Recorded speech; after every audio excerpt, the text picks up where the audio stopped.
अपर्णा यादव ने राज ठाकरे के मस्जिदों से लाउड स्पीकर हटाने वाले बयान पर प्रतिक्रिया दी है।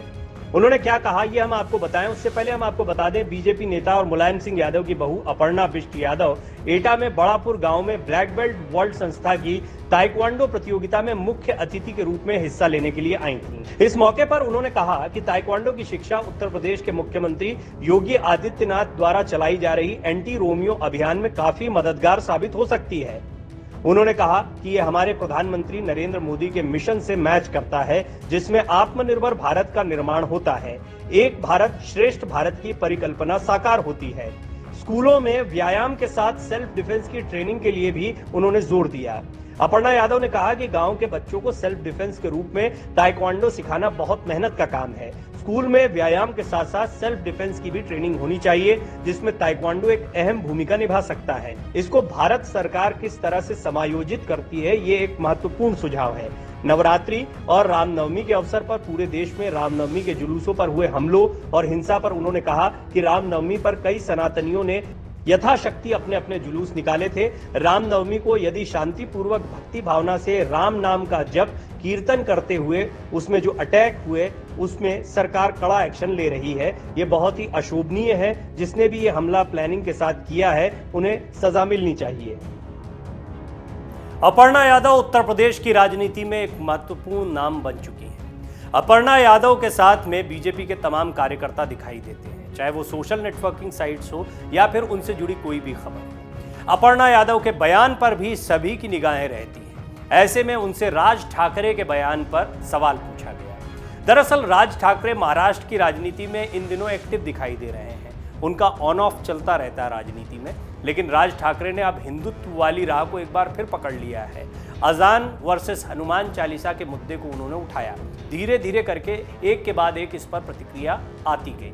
अपर्णा यादव जो खुद राम भक्त हैं, गौ सेवक हैं और हिंदुत्व की बात करती रही हैं, उनसे भी इस विषय में पूछा गया, क्योंकि उत्तर प्रदेश में अभी तक किसी भी नेता के पास से इस विषय में कोई बयान या टीका टिप्पणी नहीं आई थी। दरअसल ये एक ऐसा मुद्दा है जो राज ठाकरे ने उत्तर प्रदेश से लिया है। राज ठाकरे ने जब बयान दिया तो कहा कि उत्तर प्रदेश की तरह महाराष्ट्र को बनना चाहिए, यानी वो उत्तर प्रदेश की राजनीति से बहुत प्रभावित दिखाई दे रहे हैं और इस राजनीति में हिंदुत्व का बड़ा योगदान है। अपर्णा यादव से जब ये सवाल पूछा गया तो अपर्णा यादव जानती थी कि एक ऐसी महत्वपूर्ण बात है जिस पर कोई भी टीका टिप्पणी एक बहुत बड़ा सवाल बन सकती है, या फिर आने वाले दिनों में इस पर कई और खबरें बन सकती हैं, कई और सवाल उठ सकते हैं। लिहाजा जब उनसे पूछा गया कि आप राज ठाकरे के बयान के बारे में क्या सोचती हैं, तो उन्होंने साफ कह दिया कि मैं इस पर कुछ नहीं कहना चाहती हूँ। ये कुछ नहीं कहना भी बताता है कि अपर्णा यादव बहुत फूंक फूंक कर कदम रख रही हैं और वो हर बयान पर अपनी टिप्पणी नहीं करती हैं। वो लगातार कई सामाजिक कार्यक्रमों का हिस्सा बन रही हैं। उन्होंने एंटी रोमियो स्क्वाड की बात भी कही और साथ ही साथ में जो एंटी रोमियो मुहिम चल रही है उत्तर प्रदेश में, उसको लेकर भी बात की। दरअसल वो यहाँ पर बच्चियों को ताइक्वांडो सिखाए जाने के एक प्रोग्राम का हिस्सा बनी थी। वहाँ अतिथि बनाकर उन्हें बुलाया गया था और इस दौरान ही पत्रकारों ने उनसे ये सवाल भी पूछा। राज ठाकरे के बारे में भी यहाँ पर अपर्णा यादव से कई सवाल पूछे गए।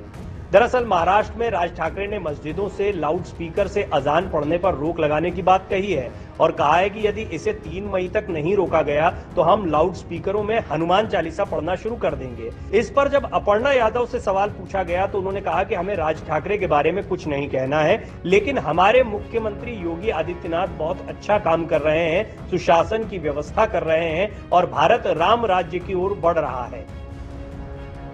अपर्णा यादव को भी हिंदुत्व के चेहरे के तौर पर देखा जा रहा है।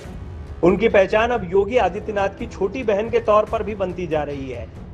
दरअसल वो मुख्यमंत्री योगी आदित्यनाथ को अपना बड़ा भाई मानती हैं और अपर्णा यादव को उत्तर प्रदेश की राजनीति में अब एक महत्वपूर्ण चेहरा माना जा रहा है। ये भी कयास लगाए जा रहे हैं कि आने वाले दिनों में अपर्णा यादव किसी बड़ी भूमिका में दिखाई दे सकती हैं। Video desk अमरउजाला.com।